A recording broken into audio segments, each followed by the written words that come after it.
Bueno, pues vamos a empezar. Bienvenidos a la asignatura de Contabilidad y Fiscalidad, la asignatura de Contabilidad de confianza del ciclo. En todos los cursos hay una asignatura de contabilidad.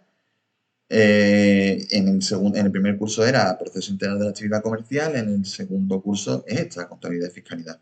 En esta asignatura no nos vamos a centrar tanto como hacíamos en proceso integral de la actividad comercial en rellenar el libro diario y el libro mayor con asientos contables, sino que nos vamos a centrar más que nada en otros aspectos de la contabilidad. Por supuesto, habrá asientos también, habrá otros tipos de asientos más específicos, pero centrándonos en eso, en cosas clave que no conocemos todavía sobre la actividad de contabilidad en la empresa.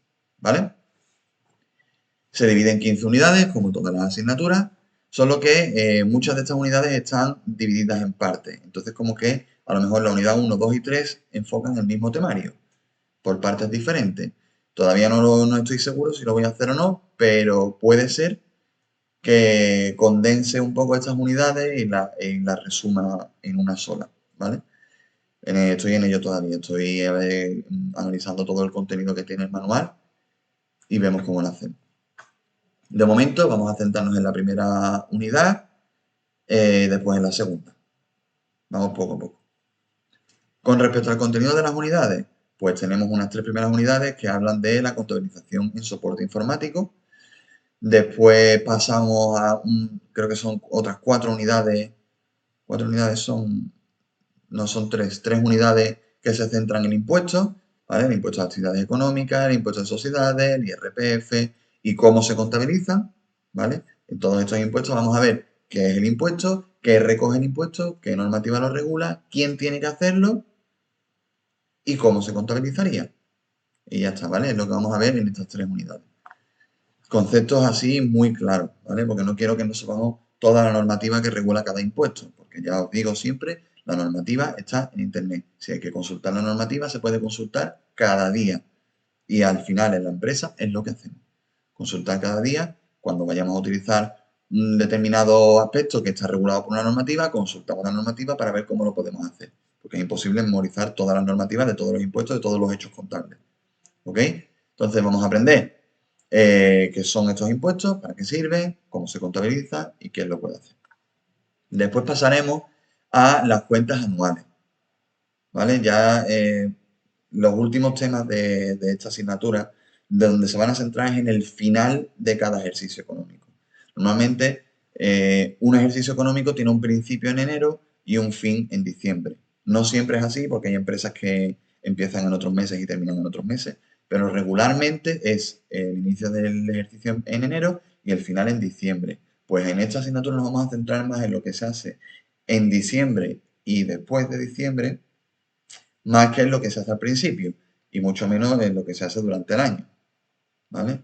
Eso nos centraremos muy poquito. Nos vamos a centrar más que nada en el fin del año. ¿Cómo nos centramos en el fin del año? Pues al final de año tendremos un periodo de tiempo para hacer las cuentas anuales. Vamos a aprender qué son estas cuentas anuales, qué es lo que reflejan y cómo se hacen y se presentan. Después vamos a ver las operaciones del final del ejercicio, como el deterioro de crédito. Veremos algo también de amortizaciones, el el resultado contable, las periodificaciones, etc. Luego hay un par de unidades que se centran también en las aplicaciones informáticas de contabilidad. No sé cómo vamos a hacer este tema, me lo estoy planteando todavía, ¿vale? Porque las aplicaciones de contabilidad normalmente son de pago, ¿vale? A no ser que tengáis una aplicación de contabilidad comprada por vosotros, no podréis utilizarla como tal. Al final tampoco es necesario que nos sepamos al dedillo cómo funciona la que viene aquí, por ejemplo, que es el Contaplus, porque cada empresa utiliza su programa de contabilidad propio, su programa de gestión de empresa. Hay muchos, está el Contaplus, el Contasol, el Aplifisa, el Club del Asesor, el Intersoft, vamos. En fin, hay muchos, ¿vale? Entonces, cada empresa utiliza el suyo y no nos tenemos por qué centrar en uno solo. Al final vas a llegar a una empresa y vas a tener que aprender a manejarlo, como vas a tener que aprender a manejar otros cuando vayas a otro lugar.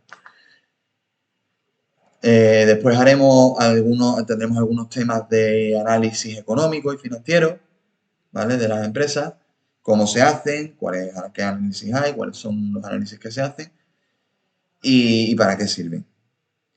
Y ya luego tendremos dos últimas unidades que estas sí las voy a unificar sí o sí. Perdón. Ahí. Las voy a unificar sí o sí, que van a tratar de lo que es la auditoría. ¿Qué es la auditoría en la empresa? ¿Para qué sirve? ¿Qué lo regula? ¿Quiénes son los auditores? ¿Cómo pueden ser auditores?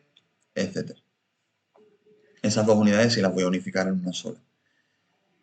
En fin, empecemos por la primera. Empecemos por la unidad 1 que trata de la contabilización en soporte informático. Y un poquito por encima hablándonos del plan general contable, tanto en la primera como en la segunda. Hablando de la primera, si nos vamos a la parte del principio de la unidad, nos explican un poco así por encima para qué sirven las aplicaciones informáticas de contabilidad. Simplemente un poco de teoría introductoria para que veamos de lo que va la unidad y de lo que van las aplicaciones informáticas de contabilidad. Y para dejarnos claro que se utiliza mucho la hoja de cálculo de Excel para el tema de la contabilidad en las empresas. Pasando de eso, pasando por todo ese contenido, nos explican un par de técnicas que se emplean para el tema de análisis en las contabilidades de las empresas. Y se centran un poquito en lo que son los análisis porcentuales y los análisis con ratio. Vamos a verlo, vamos a centrarnos un poquito en esto, tampoco mucho, para ver cómo se hace, para ver para qué sirve. Empezando por el análisis porcentual, nos dice que tenemos un tipo de análisis vertical y otro horizontal. Son dos tipos de análisis que normalmente se hacen en hojas de cálculo y que sirven para diferentes cosas. Por ejemplo, mirando primero lo que es el análisis vertical nos sirve para comparar qué peso tiene una variable concreta de nuestra empresa con respecto al total de las variables que intervienen en nuestra empresa. Me explico. Si yo quiero saber qué peso tiene mi activo no corriente, mi inmovilizado material, por ejemplo, pues yo puedo calcular en porcentaje, ratio de porcentaje, de forma vertical, qué peso tiene esta variable con respecto al resto de variables que intervienen en la empresa. Si mi inmovilizado material tiene un valor de 10.000 euros y el total de mi activo es 100.000 euros, el 10% es el peso que tiene el inmovilizado material con respecto al total en mi empresa. Ese será su peso en este análisis vertical. ¿Para qué sirve? Pues para saber qué parte de mi empresa es la que más cantidad monetaria o más valor monetario, más patrimonio soporta de todas las que tenemos. Por ejemplo, me puede servir para eso. Me puede servir para compararme con otras empresas de mayor o menor envergadura que tengan el mismo sector que yo. También me puede servir para comprarme porque yo puedo ver el peso que tiene mi activo corriente con respecto al peso que tiene el activo corriente de una empresa que tenga más infraestructura. A lo mejor yo veo que tengo muy poco invertido en almacenaje, ¿no? En almacenamiento y en transporte, y hay empresas que son mayores que yo que invierten más en esto. Pues yo puedo hacerme una idea con estos ratios, con estas comparaciones, estos análisis, perdón. Eso me puede hacer una idea, ¿vale? ¿Cómo se hacen estos análisis? Aquí nos explican un ejercicio práctico para que lo veamos así por encima. Yo lo tengo aquí apuntado en una hoja de Excel aparte. Vamos a hacerlo. Vamos a apuntar los datos y voy a explicar más o menos cómo funciona.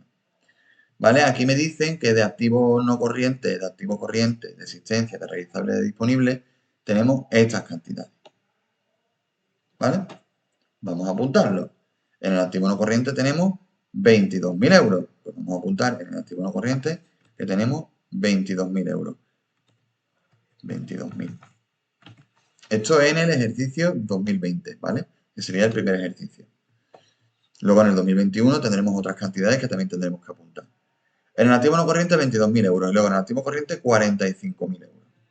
45.000 euros que vienen derivados de existencia, realizable y disponible, que son 20.000, 22.000 y 3.000 respectivamente. ¿Cuál es el total de mi activo? Pues la suma del activo no corriente y del activo corriente. Esto lo sabemos de primero. Lo sumamos. Podemos usar también una función suma, no pasa nada. Pero lo sumamos. Este sería el total de mi activo en el ejercicio 1. Vamos a ver en el ejercicio 2. En el ejercicio 2 tenemos un activo no corriente de 20.000 y un activo no corriente de 20.000 y un activo corriente de 55.000. Creo haber visto. Efectivamente, que corresponden a 35.000, 12.000 y 8.000. 35.000, 12.000 y 8.000. Y esto sería en mi activo del ejercicio 2. Sumamos otra vez el activo no corriente con el activo corriente. Y nos sale el total del activo en el ejercicio 2. Bien, seguimos apuntando datos. Con respecto al patrimonio neto, tenemos 12.000 euros en el primer ejercicio y 16.000 en el segundo. Apuntamos 12.000 en el primero, 16.000 en el segundo. De pasivo no corriente tenemos 30.000 y 27.000. 30.000 y 27.000. Y de pasivo corriente tenemos 25 y 32.000. 25.000 y 32.000. Vamos a calcular el total pasivo y patrimonio neto. Hacemos lo mismo, sumamos. Usamos la función suma, por ejemplo. Sumamos estos tres valores. Y arrastramos para que se sumen al lado. Coinciden, está bien, está correcto. Ya tenemos el total activo y el total patrimonio neto y pasivo de los dos ejercicios. Vamos a hacer el análisis vertical. ¿Qué hemos dicho que era el análisis vertical? Pues saber el peso que tiene una variable con respecto al total. Bien, pues vamos a hacer ahora el análisis vertical. ¿Y cómo hemos dicho que se hacía el análisis vertical? Pues habíamos dicho que teníamos que coger una variable y compararla con el total del resto de variables. La cogemos esta primera variable del activo no corriente, que vale 22.000 euros, y la comparamos con el total de todas las variables que engloban al activo. ¿Cómo se compara? Pues la tendríamos que dividir con respecto al total y nos aparece un número muy largo que está puesto en base 1. Como queremos porcentaje, aquí tenemos una opción de estilo porcentual muy buena que nos lo convierte directamente en un porcentaje. Nos sale un 33%. Eso significa que 22.000 euros es un 33% del total. ¿Vale? Un 33% del total. ¿Que queremos sacarle decimales? Pues para hacerlo más exacto, ¿no? Pues sacamos dos decimales y vemos que es un 32,84 con respecto del total. En fin, esto lo tenemos que hacer con el resto de variables. Vamos a utilizar un truco que ya sabemos de ofimática que ya habíamos aprendido. Imagino en la asignatura de ofimática y procesos de información, que es fijar una celda. Lo vamos a fijar. Y ya la tendríamos fijada, ya podemos arrastrar. ¿Para qué servía esto? Lo digo como repaso general y como conocimiento en general, por si alguien no se acuerda o no lo sabe. Sirve para que cada vez que cuando yo vaya arrastrando hacia abajo, cuando yo arrastro hacia abajo, me coja siempre esta celda. Si os fijáis, aquí tengo cogidas los 22.000 euros y los 67.000. Una vez arrastro hacia abajo, me coge los 45, pero los 67.000 no ha bajado a una celda aquí, sino que se ha mantenido igual. En el caso de la tercera, ha vuelto a bajar, pero el 67 se ha quedado, ¿vale? Para eso sirve. Y podemos ver que el 67.000, por supuesto, es el 100%, y que el disponible engloba un 4,48%, el realizable un 32%, las existencias un 29%, etc.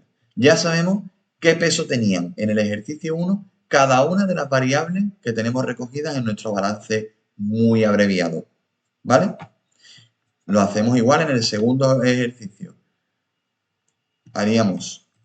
Cogeríamos la primera variable, la dividiríamos entre la última, esa última la fijaríamos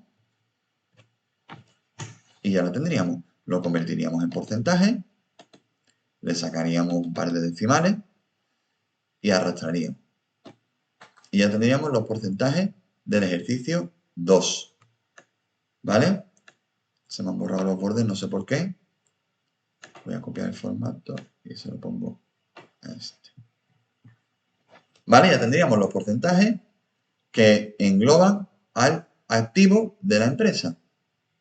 Tendríamos qué peso tiene el activo no corriente, qué peso tiene el activo corriente y tendríamos qué peso tiene el total. La suma de estas dos cantidades es el 100%. ¿Vale? Hacemos lo mismo con el patrimonio neto y el pasivo. Los comparamos.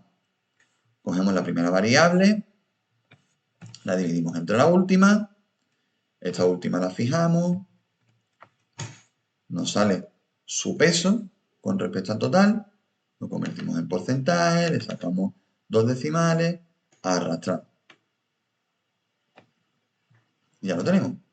Tenemos que estos tres suman un 100%, aquí abajo lo tiene. ¿Vale? Cuando seleccionamos aquí abajo nos hacen las cuentas básicas, un recuento, un promedio y una suma. Vemos que suman el 100%. Y ya está. Ya tendríamos los porcentajes calculados, el peso calculado de cada una de las variables en el patrimonio neto y en el pasivo. Hacemos lo mismo con la siguiente. Podríamos arrastrar también hacia el lado, pero bueno, tampoco quiero complicar la cosa. Lo hacemos otra vez y ya está, que no pasa nada. Lo fijamos, nos saldría otra cantidad, convertimos en porcentaje, sacamos dos decimales y volvemos a arrastrar. Y ya tendríamos otra vez el 100% del peso que tiene el pasivo y el patrimonio neto. Para lo que sirve, os repito, es para saber qué peso tiene con respecto al total cualquier variable que yo quiera analizar. ¿Vale? Esto me sirve para decir, por ejemplo, entre otras muchas cosas, me sirve para decir que mi activo no corriente tenía más peso en el ejercicio 1 que en el ejercicio 2. Pues eso será porque a lo mejor he vendido un vehículo, ya no lo tengo, ya no poseo un vehículo, o la amortización de mis edificios, de mis máquinas, de lo que sea, ha perdido valor, ha hecho que pierdan valor y por tanto han perdido peso dentro del activo. Puede decirme también que en activo corriente he ganado más peso, por supuesto, porque lo he perdido en el no corriente. Y puedo decir que en disponible tengo más dinero en el banco este año. El año pasado tenía menos liquidez, tenía menos dinero en el banco. Este año tengo más. Este año tengo, por ejemplo, en el realizable, pues puede ser porque tenga menos deudas con los clientes. Mis clientes me han pagado, están más al corriente de pago y tengo menos deudas con ellos. Y también puedo decir que tengo más existencia. Tengo más existencia. Tengo mayor peso en existencia.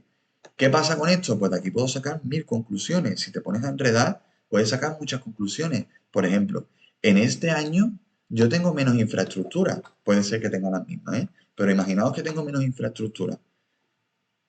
Puede ser que tenga un almacén menos, que haya vendido uno de mis almacenes. Y sin embargo tengo más existencia. Pues a lo mejor, en cuanto a operaciones, les interesa saber que tenemos muchas más existencias que el año pasado y tenemos menos espacio que el año pasado. A lo mejor hay que reestructurarlo de otra forma para guardar mejor las existencias.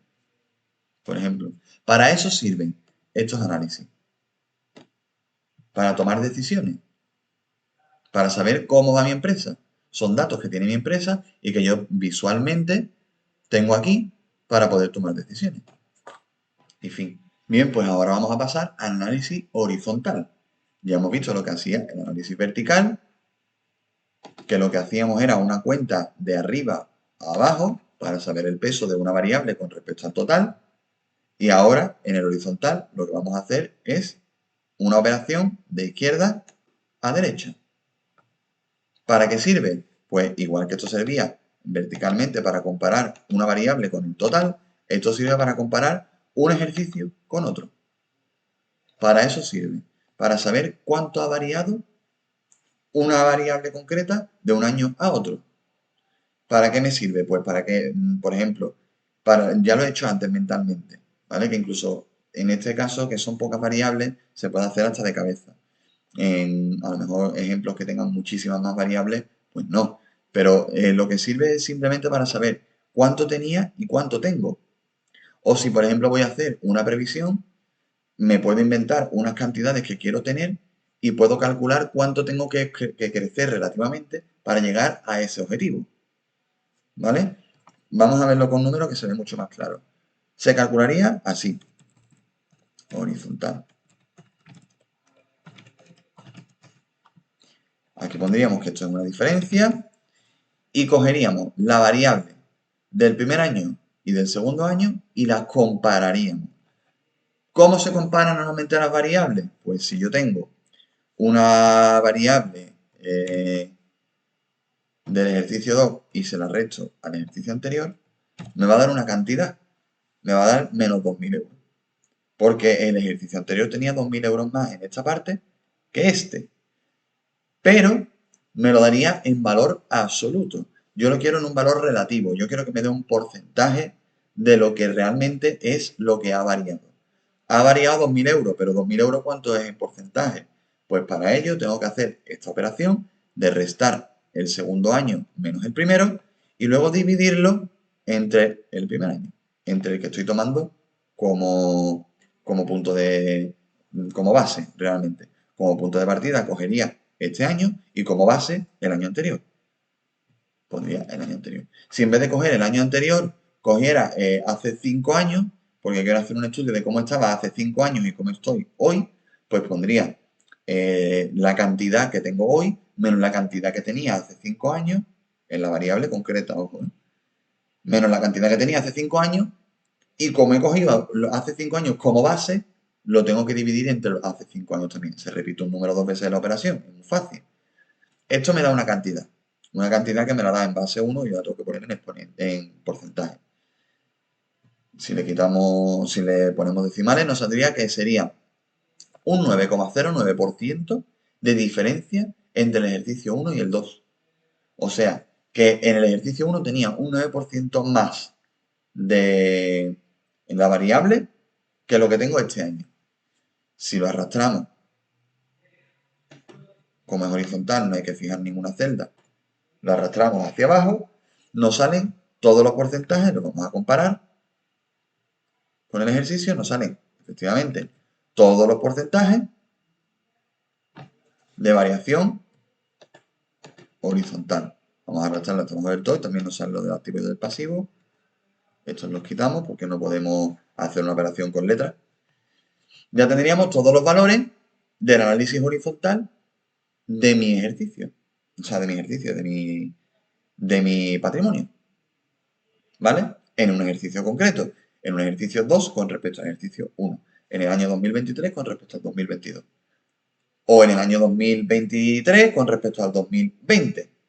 Esto se hace mucho ahora para cuando queremos comparar cómo estábamos durante el COVID a cómo hemos remontado, ¿no? Con respecto al 2020. En respecto al 2020 hubo una bajada muy grande. Vamos a ver si hemos logrado remontar y cuánto. Pues aquí se ve en este análisis horizontal.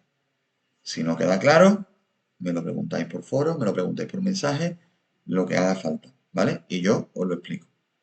Bien, pues ahora vamos a pasar a los ratios. Vamos a empezar con el análisis financiero y luego con el económico, ¿vale? Vamos a ver qué significan, para qué sirven, ¿no? En qué se pueden utilizar y cómo memorizarlos mejor, porque son muchas formulitas, muchos datos, igual no se nos queda tan bien, a no ser que lo entendamos. Si lo entendemos por lógica, muchas veces los podemos sacar, ¿vale?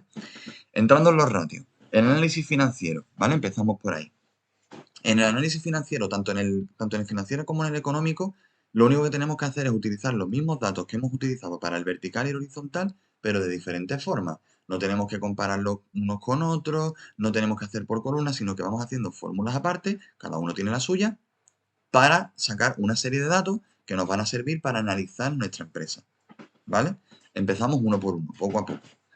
Primero, en el análisis de situación de la parte financiera, tenemos un corto plazo y un largo plazo. En el corto plazo, vamos a ver todo lo que podemos soportar como empresa ya, lo que es el corto plazo. Y en el largo, pues de un año adelante. ¿Vale? Pues entonces, empezamos con la liquidez inmediata. nos paramos uno por uno para explicarlo, ¿vale? La liquidez inmediata, ¿qué es? La liquidez inmediata es el dinero que yo tengo para soportar las deudas que tengo que pagar ya, ¿vale? Si yo me miro a mí mismo como individuo, mi liquidez inmediata es el dinero que yo tengo en la cartera o mi tarjeta de crédito, con lo que yo puedo pagar ya. Si yo tengo que pagar un taxi que voy a coger inmediatamente, que voy a coger esta tarde, yo no puedo pagarlo con la nómina que voy a cobrar a final de mes, porque no la tengo. No tengo ese dinero. Aunque yo no le puedo decir al taxista, no, espérate, que es que a final de mes voy a cobrar la nómina y te lo voy a pagar. Yo no tengo esa liquidez inmediata, de eso no puedo disponer. Por eso se utiliza solo el disponible, ¿vale? Porque son las deudas que yo tengo que soportar con el dinero que tengo ya, hoy mismo.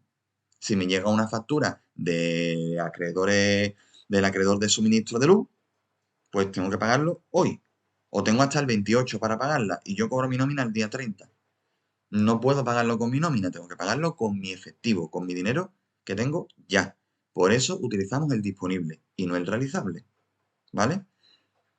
¿Por qué lo dividimos entre el pasivo corriente? Pues porque el pasivo corriente son las deudas que tengo que soportar ya, ¿vale?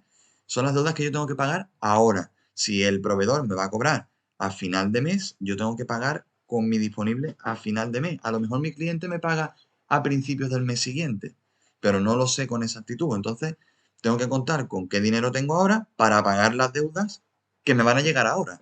Eso es la liquidez inmediata, su propio nombre lo dice. ¿Cómo se haría? En la tabla Excel que ya tenemos, para que lo sepáis para los ejercicios. ¿Cómo se haría? Pues, por ejemplo, tengo aquí un disponible de 20.000 en el ejercicio 1, de 25.000 en el ejercicio 2.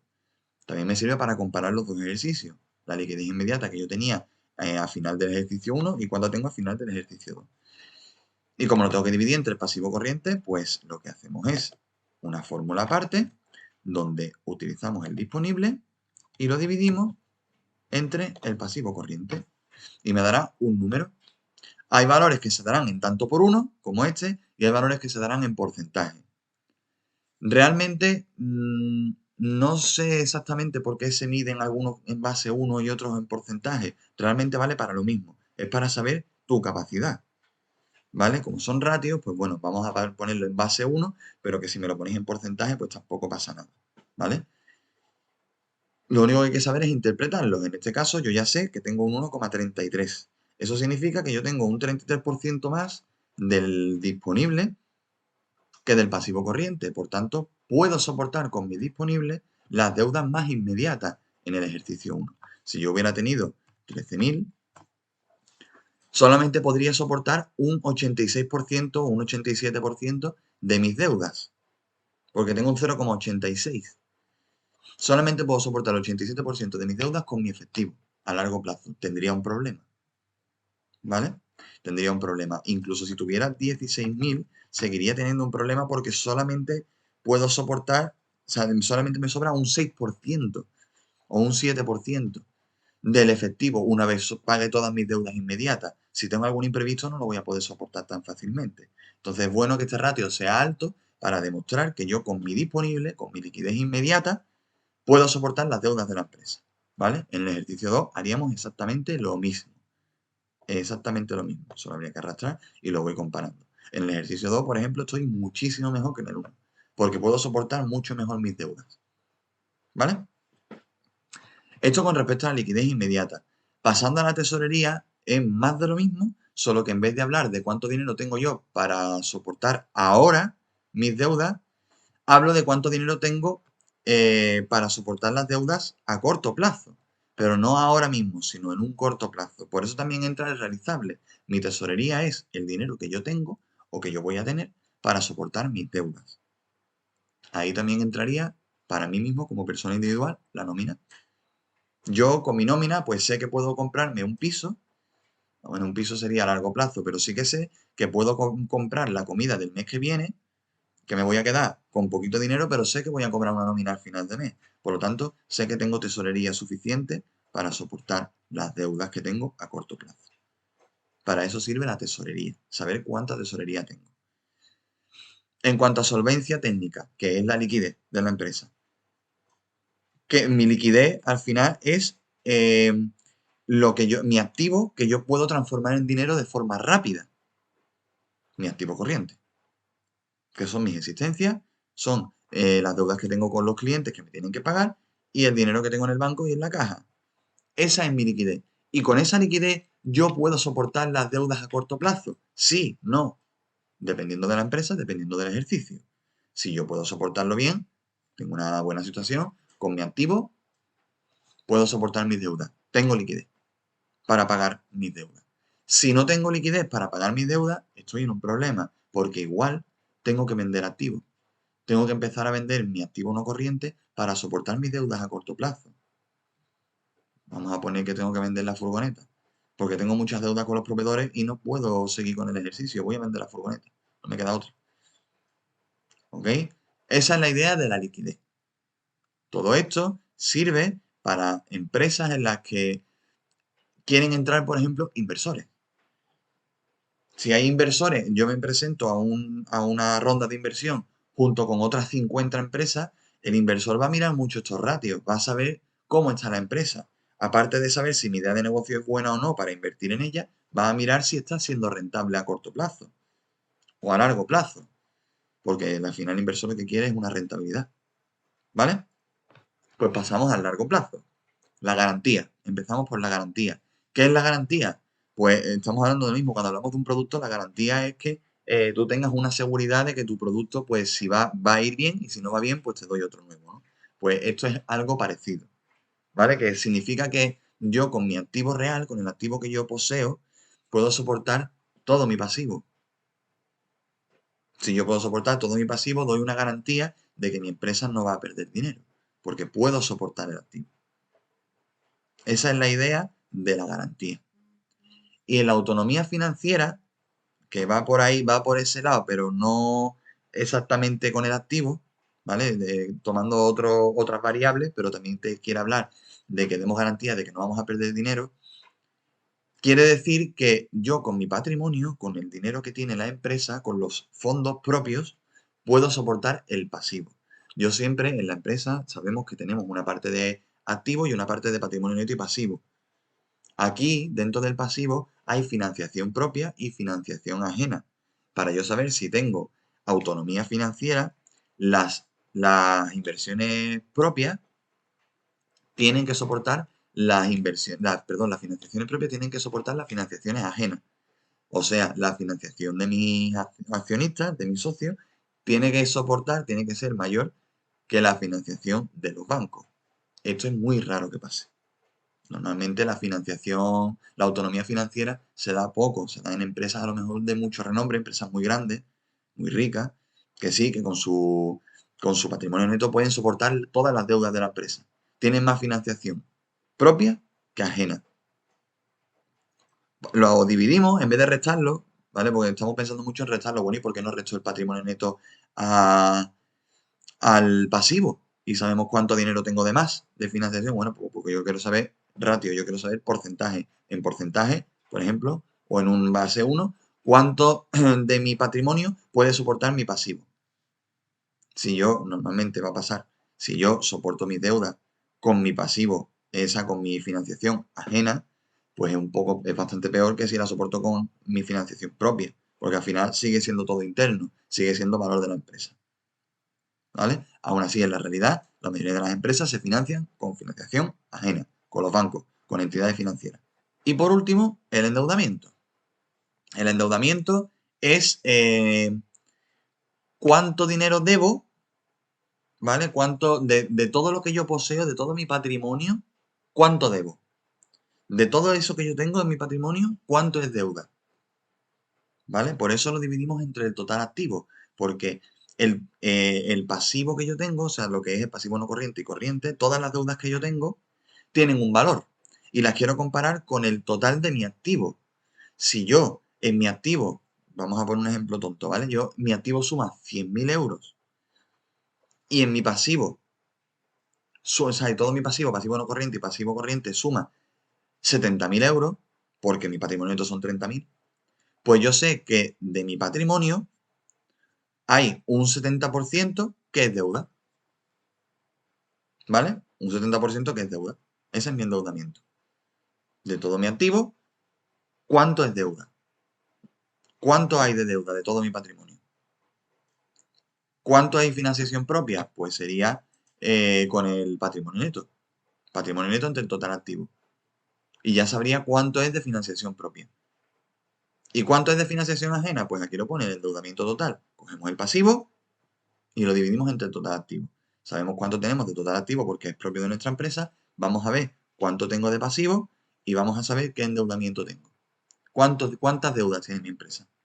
¿Cuánto tiene de deuda? En ratio siempre, para que el inversor que entre vea lo endeudada que está la empresa. A lo mejor al inversor no le interesa entrar en una empresa que tenga un endeudamiento grandísimo, que ocupe un 90% de todo el activo.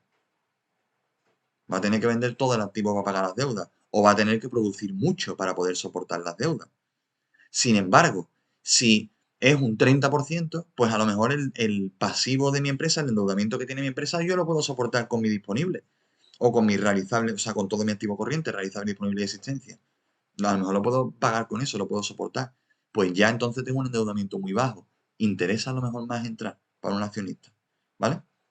Eso en cuanto al análisis financiero, que lo que quiere es saber si la empresa tiene fondos suficientes para poder sobrevivir. Eso es lo que les interesa a los inversores. Pasando al análisis económico, que está aquí debajo, ¿vale? Quiere saber cómo de rentable es la empresa.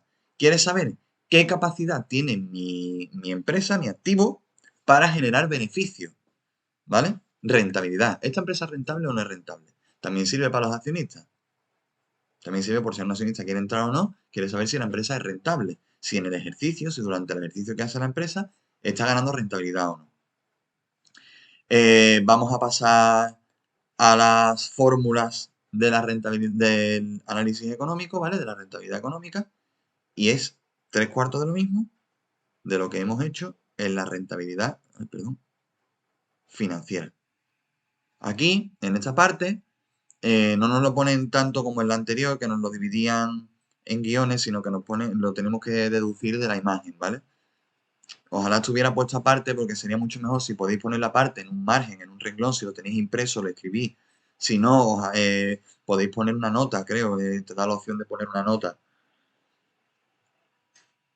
Creo que sí, agregar un comentario, puedes agregar un texto o un comentario, lo puedes hacer, lo puedes poner aquí, ¿vale? Lo ponemos como una nota y lo ponemos aquí. Y lo escribimos aparte para saber qué significa cada uno. Podemos poner, lo podemos poner en rentabilidad económica, podemos crear otro y ponerlo en rentabilidad de venta y así vamos apuntando un poco lo que vamos a explicar de cada uno para que lo tengáis en los apuntes, que me gustaría que estuviera, pero no está. Bien, pues, ¿qué es la rentabilidad económica? La rentabilidad económica, en la rentabilidad económica intervienen el beneficio y el activo total. ¿Por qué interviene el beneficio y el activo total? El beneficio antes de, el byte es el beneficio antes de intereses e impuestos. Te pone una T por tasas, ¿no? Intereses y tasas. Pero bueno, es el beneficio antes de impuestos de toda la vida. Entonces, ese beneficio, ¿qué parte, o sea, qué parte engloba del activo total? ¿Cuánto del activo total es ese beneficio? ¿Qué porcentaje del activo total corresponde a ese beneficio? Esto lo que mide es la capacidad que tiene mi activo para generar un beneficio. Simplemente. La rentabilidad de las ventas, lo mismo. De las ventas que yo he hecho, ¿cuánto beneficio he generado? ¿Cuánto es beneficio? De todas las ventas. A lo mejor he tenido muchos gastos. He tenido, de lo que yo he vendido, he tenido un montón de gastos. He vendido 100.000 euros, pero he gastado 80.000. He tenido un beneficio de 20.000. Pues ese beneficio de 20.000 es un porcentaje. Y ese porcentaje se mide dentro de las ventas. Entonces, de las ventas que yo he hecho, ¿cuánto ha sido beneficio y cuánto no? ¿Cuánto me he gastado? Porque para vender he gastado dinero. Para vender existencias las he tenido que comprar. He tenido que pagar gasolina para transportarla, he tenido que pagar personal para venderla, he tenido que pagar luz para mantener el local, etcétera. Todo ese beneficio que ha generado la venta de mi existencia tiene un valor dentro del total de las ventas. Pues ahí lo tenemos, así lo sacamos, ¿vale? Cogemos el beneficio, lo dividimos entre las ventas y me dará un porcentaje también. Y ese porcentaje es el peso que tiene el beneficio dentro de las ventas. Así con todos, ¿vale? Las rotaciones del activo total. ¿Cómo mueves tu patrimonio? ¿Qué efectividad tiene tu activo? ¿Vale? ¿Qué efectividad tiene el activo? Del activo total, o sea, perdón, del activo total no, del activo total, ¿cuántas ventas se han generado? ¿Cuántas ventas ha habido? Del activo total que tú tienes. Porque tienes mucho activo que está parado, mucho activo que es inmovilizado. Pero hay una parte que son las ventas, que esas ventas tienen un valor monetario y del activo total que yo tengo, que tiene otro valor monetario, ¿qué porcentaje ocupa? ¿Cuánto de mi activo son ventas? ¿He vendido mucho? ¿He vendido poco? Eso sirve para eso, para que los accionistas que quieran entrar, los inversores que quieran entrar, o incluso los propios los directivos de la empresa, sepan cuánto se ha vendido, qué cantidad se ha vendido. A lo mejor se ha vendido un 5% del activo. Está mal. A lo mejor se ha vendido un 50% de activo. No es real el dato, ¿no? Pero imagínate, un 50% del activo es una cantidad bestial. Estaría de lujo. Se ha vendido un 10% y ese 10% corresponde a todas las existencias. Ha vendido todo el stock. Pues está muy bien, ¿vale? Para eso sirve, para medir esos ratios. En cuanto al activo no corriente, pues ahora lo que hace es dividirlo en dos, ¿vale? Las rotaciones del activo total, del activo no corriente y del activo corriente. Sirven para lo mismo, solo que uno es para todo, todo el activo en general, cuánto han sido ventas, y luego del activo no corriente, que es cuánto rendimiento ha generado el activo no corriente para esas ventas, y del activo corriente, cuánto ha podido generar ventas el activo corriente. Y ya está. Primero del activo total y luego lo dividimos por partes. ¿Qué corresponde a activo no corriente y qué corresponde a activo corriente? Normalmente va a corresponder más a activo corriente. Pero bueno, es un dato que os doy sin más. Y por último, la rentabilidad financiera. Que la rentabilidad financiera es la capacidad que tiene la empresa para generar beneficio a los accionistas. Beneficio neto, que ya es con todos los impuestos y todo pagado, que es el dinero que va a nuestro bolsillo. ¿Cuánto ha ido a patrimonio neto? Del patrimonio neto, ¿cuánto ha sido beneficio neto? ¿Cuánto hemos metido dentro de lo que es el patrimonio neto? Si hemos metido cero porque los accionistas se han llevado todo el dinero, pues ya está. Si lo hemos metido como reserva, pues ya tienes ahí una parte. ¿Cuánto ha sido beneficio? ¿Vale? En fin, en el ejercicio principal lo que haré será que hagáis un análisis vertical, un horizontal y luego os haré preguntas para que vayáis calculando los diferentes ratios que aparecen en el análisis financiero y en el análisis económico. ¿Vale? Hay una explicación aquí con capturas de cómo se haría en un caso real, con fórmulas, lo podéis ver, lo podéis analizar, lo podéis eh, estructurar un poco en vuestra cabeza para ver si lo entendéis mejor y si seguís sin entenderlo, como siempre, al foro, me preguntáis, ¿vale? Y ya pasaríamos a la normalización contable, ¿vale? La normalización contable lo que te quiere decir es que todas las empresas, tienen que seguir una misma estructura en cuanto a la contabilidad se refiere para que sea más fácil de identificar y de leer, ¿vale? La idea es que todos sigamos las mismas normas, que todos contabilicemos igual, utilicemos las mismas cuentas, eh, empleemos las mismas normas de valoración, con el fin de que en una auditoría, por ejemplo, el auditor sepa dónde tiene que recurrir para ver según qué gastos o qué ingresos o cómo va el patrimonio, que sigamos siempre las mismas normas. Entonces, hay una normativa recogida en lo que es el Plan General Contable, el PGC, de toda la vida de Dios, que recoge todas las normas, recoge todas las cuentas y te dice cómo tienes que hacer la contabilidad, las pautas que tienes que seguir para que se cumpla esta normalización contable. La palabra viene un poco de que veamos normal hacer la contabilidad de una forma en concreto, ¿vale? Para seguir todos el mismo tipo de registro, si no esto sería un caos. Imagínate que yo contabilizo a mi manera, yo lo hago en Excel y lo hago así, el otro lo hace en papel y lo hace así, nos volvemos locos. La idea es seguir todos la misma norma. Y esa norma está recogida dentro del Plan General Contable, el Plan General de Contabilidad. ¿Vale? El Plan General de Contabilidad es el libro por excelencia del contable. El contable, normalmente un contable bueno, se conoce el plan de contabilidad como la palma de su mano. Pero nosotros, en principio, no tenemos que sabernoslo completo, no tenemos que conocer todo el Plan General de Contabilidad porque es muy extenso, es un libro aparte, bastante grueso, Y bueno, lo que tenemos es que saber cómo se compone, dónde buscar, porque al final es un manual. Si queremos consultar algo, debemos saber dónde buscar, ¿vale? Entonces, pues esa es la idea de este ciclo, ¿vale? Si queréis ya luego entrar en la universidad, por lo que sea, pues en la universidad os indagarán un poquito más a que estudiéis un poco el plan general de contabilidad. De momento, simplemente vamos a saber de qué parte se compone, qué es cada parte, para qué sirve y cómo consultarlo. Vamos a entrar en las 5 partes que hay, ¿vale? No me voy a explayar mucho en el plan general contable porque es un manual como tal. Lo dividimos en 5 partes. La primera parte es el marco conceptual. El marco conceptual de lo que nos hablan un poco en general es cuál es el objetivo de la contabilidad, cuáles son los documentos que se presentan en las cuentas anuales en la contabilidad, sin centrarse en ello, ¿vale? De qué parte se compone la contabilidad, cómo se gestiona el patrimonio de una empresa, etcétera. Es un poco la presentación del plan. Te habla mucha prosa, mucho texto, mucho lenguaje burocrático para explicarte para qué sirve el plan, las actualizaciones que tiene ese plan en concreto, en muchas ediciones, cada año sacan una edición prácticamente con los cambios pertinentes. Ahí te lo explican todo. De esta parte lo que quiero que conozcáis bien es los elementos que forman las cuentas anuales, ¿vale? Que vienen aquí recogidos. Después se presentan un poco más en profundidad, pero en esta parte te las presentan, te las enumeran para que sepáis cuáles son las que entran. El balance, la cuenta de pérdidas y ganancias, la memoria, el estado de cambio patrimonio neto, el estado de flujo de efectivo y la memoria. Ah, perdón, la memoria ya la he dicho, ¿vale? Están todas. Bien.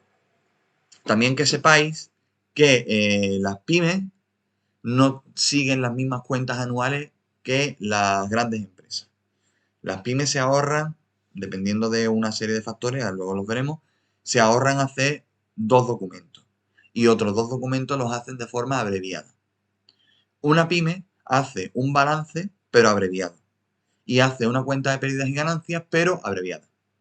Y luego el estado de cambio de patrimonio neto y el estado de flujo de efectivos no tienen que hacerlo a la hora de presentar las cuentas anuales. Entonces, ese engorro que es un poco, porque al final son muchos documentos, muchos datos que hay que elaborar, que normalmente los programas contables te lo sacan. Si tú llevas una contabilidad bien hecha, que es raro, siendo sincero, es raro que una contabilidad esté perfecta a 31 de diciembre, que no falte nada, que esté todo metido, todo al dedillo, tú le das a un botón, sacas cuentas anuales, ¿no? Y te salen todos los documentos. Balance, pum, te saca el balance a un botón. Estado de cambio de patrimonio neto, botón, fuera, te lo saca. Pero las pymes no tienen que presentar esto, ¿vale? La memoria sí. Tanto la memoria como el balance como la cuenta de pérdidas y ganancias. Solo que de forma abreviada. ¿Qué más hay que saber? Que nada, lo básico, las normas, ¿no? Que tiene que mostrar siempre una imagen fiel. Y que si no se muestra una imagen fiel, pues que se refleje en la memoria. En un caso, una información concreta, en un caso concreto, ¿vale? Y que sea preciso, que se ponga en la memoria, ¿vale? ¿Qué más? Vale, luego los requisitos de información, que lo sepáis simplemente cuáles son, nombrarlos, ¿vale? La relevancia, que tenga relevancia, que siga una fiabilidad, una integridad, una comparabilidad, que tengan claridad. Son al final requisitos que, bueno, obvios, ¿no? Pues en cuanto a la comparabilidad, a lo mejor mencionar que es que permita que siempre se ponga de la misma forma para que permita comparar un ejercicio con el otro, como hemos hecho en el análisis vertical y el horizontal. Hemos contabilizado todo de la misma forma, gracias a este requisito de comparabilidad que tenemos que cumplir, y por ello podemos hacer comparaciones de un año a otro, ¿vale? Que cuáles son los principios contables, ¿no? El de empresa en funcionamiento, devengo, uniformidad, prudencia, no compensación, importancia relativa. Eso se vio en la asignatura de primero, pero bueno, de momento que sepamos cuáles son. ¿Vale? Ya entraremos en algún momento, entraremos para ver para qué sirve cada uno en profundidad, si no lo recordáis, y si no lo miramos en internet, no hay ningún problema, y lo explicamos. ¿Qué elementos entran en las cuentas anuales? El activo, el pasivo, el patrimonio neto, es que no hay más, ¿vale? Eh, Hablando de los ingresos y los gastos, que son los que se meten en la cuenta de pérdidas y ganancias, poca cosa, ¿vale? De esta parte, hay mucha teoría, pero poca cosa. lo que considero verdaderamente importante que tenéis que saber. Que los ingresos se contabilizan como abonos y los gastos como cargo. También lo sabemos de primero, las cuentas 600 siempre van al debe, las 700 siempre a la vez, excepto las 608 y 708, que son las de devoluciones por compra o devoluciones de venta. Y poco más, ¿vale? Ya después de esto pasaremos a la segunda parte, que ya entra dentro de las normas de registro y de valoración, que son las reglas que tenemos que seguir para contabilizar cada uno de los movimientos que haga la empresa. Simplemente. Después pasamos a la tercera parte, que son las cuentas anuales, que te hablan un poco de cuáles son estas cuentas anuales, para qué vale cada una, y los requisitos de su presentación, que deben formularse en el plazo de 3 meses desde el cierre del ejercicio. Normalmente se presentan en junio, ¿vale? Que te piden que lo hagas en marzo o en enero, pero que se pueden presentar hasta junio. Que deben estar firmadas por empresarios y socios, administradores, y que deben especificar a qué ejercicio corresponde y a qué empresa, ¿vale? Más que nada porque cuando tú entregas un documento tienes que poner que es tu documento, ¿no? El nombre de tu empresa, que está firmado por ti, que a qué ejercicio corresponde. ¿Por qué a qué ejercicio corresponde? Muy fácil. Porque muchas empresas, sobre todo pymes, no presentan las cuentas anuales durante 2 o 3 años y al cuarto pues presenta la de hace 3 años. Estamos en 2020, pues presento la de 2017, presento la de 2018 y van así, ¿vale? Por eso la idea de que pongas el ejercicio. Eso, lo que os he dicho, que las pymes pueden redactar el balance y memoria abreviado, la cuenta de pérdida y ganancia abreviado también, cumpliendo estos requisitos que vienen aquí abajo. ¿Vale? En cuanto el activo, al valor del activo y la cifra de negocio y el número de trabajadores. Siempre son los mismos requisitos. ¿Qué más? Pasamos a la parte 4, creo, ¿no? Ah, no, las definiciones contables. No, perdón, me la he saltado. Cuentas anuales. Mira, aquí debajo. El cuadro de cuentas, la parte 4, ¿vale? Nada, cuadro de cuentas anuales, lo tenéis que tener. Seguramente, si no lo tenéis, buscarlo por internet. Si no, no os preocupéis que yo os proporciono uno en la plataforma, ¿vale? Un PDF os daré, seguramente, de un cuadro de cuentas para que podáis utilizar a la hora de hacer cualquier apunte en el libro diario. Esos son es un cuadro de cuentas con todas las cuentas de forma resumida, con simplemente el nombre, un resumen de un cuadro de cuentas normal. Y en ese cuadro, pues nada, grupo 1, 2, 3, 4, 5, 6, 7 y luego 8 y 9 para las que no son pymes, hasta el grupo 7 para las pymes, 8 y 9 para las grandes empresas. En el ciclo superior vamos a ver hasta el grupo 7, ¿vale? Hasta las de pymes. Las 8 y las 9, si algún día trabajáis en una gran empresa, no os preocupéis porque aprenderéis a utilizarlas, ¿vale? Que son dos grupos más que tampoco tienen mucho misterio. Ahí vendrán todas las cuentas enumeradas y en la parte 5 vendrán las cuentas explicadas. Esta parte es fundamental. Fundamental. Podemos tener Google para preguntar cómo se contabiliza algo o para qué sirve determinada cuenta, pero también podemos tener el manual, el PGC, que en la parte 5 te viene para qué sirve cada cuenta. ¿Y cómo se registra? ¿Vale? Te viene el nombre y la definición, los principales motivos de cargo y abono y la relación entre cuentas. Si hay cuentas que están relacionadas entre sí, pues te la pone. Esta cuenta tiene una contrapartida que es tal. Pues esa contrapartida te la pone. Un ejemplo es la 525. Te viene de esta forma. La verdad es que te viene literalmente como viene aquí. ¿Vale?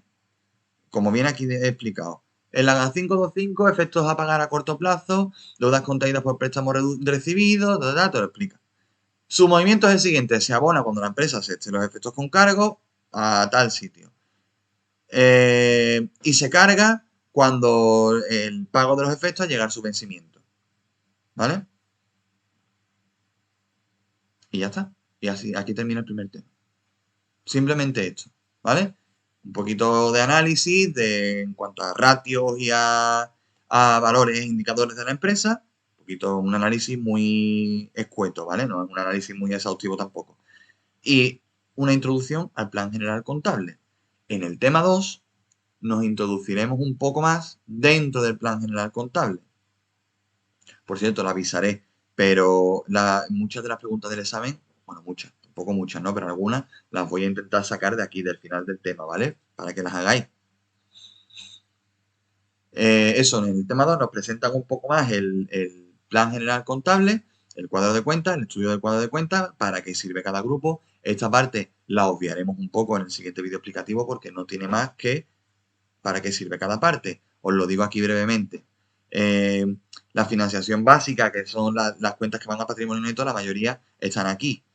En el grupo 1 también están las deudas a largo plazo, en el grupo 17. ¿Vale? También están las subvenciones, en el grupo 13. ¿Vale? Son financiación básica.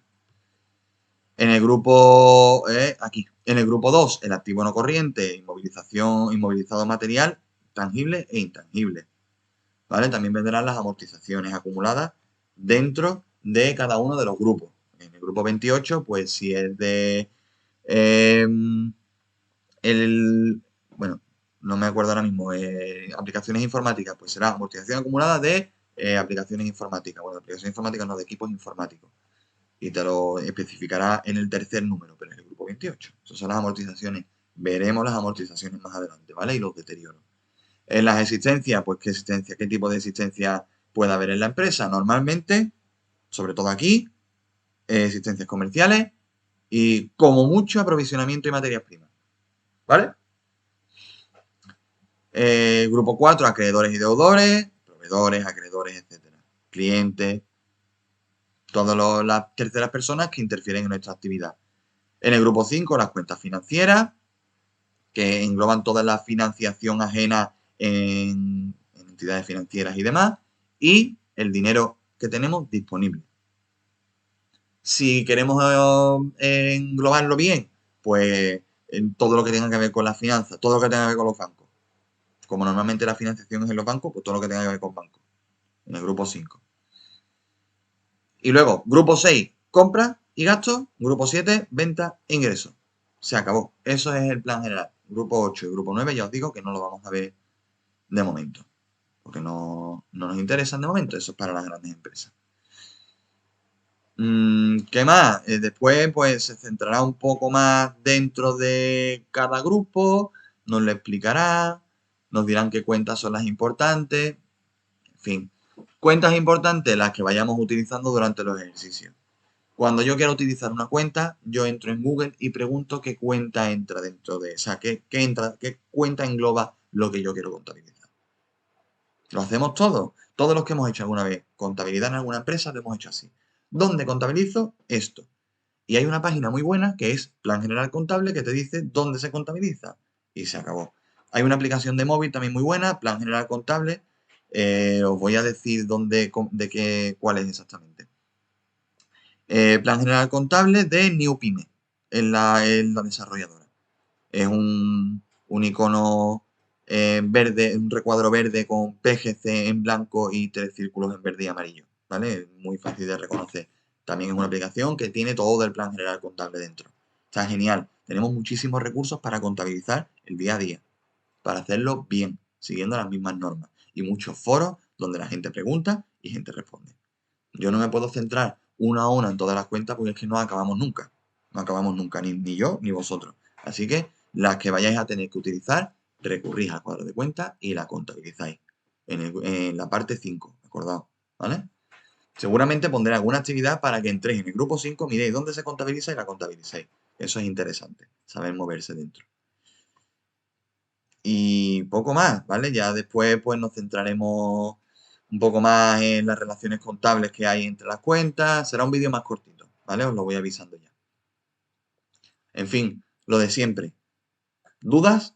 En el foro, en los mensajes, en el chat, donde queráis. Si lo ponéis en el foro, vuestros compañeros podrán verlos también por si alguno tiene una duda que se repita. Yo entraré en los foros. Es verdad que en los foros lo veo con menos asiduidad que si me lo ponéis en mensajes, que respondo más rápido, ¿vale? Si me ponéis en mensaje, he escrito en el foro de tal y yo lo veo, pues lo veré más rápido. Tampoco quiero que me escribáis en el foro y en el mensaje. Entonces, bueno, hacedlo donde mejor os parezca y yo siempre intentaré entrar lo más rápido posible en todos los sitios para responderos. No tengáis miedo, la contabilidad la conocéis. Los que estamos en segundo ya sabemos lo que es la contabilidad, ya hemos estado contabilizando, ya hemos hecho muchos ejercicios de contabilidad. Simplemente hay que aplicarla en cosas concretas. ¿Ok? Quiero que nos manejemos bien con el plan general de contabilidad. Ese es el fin de esta asignatura. Si nos manejamos bien, iremos bien.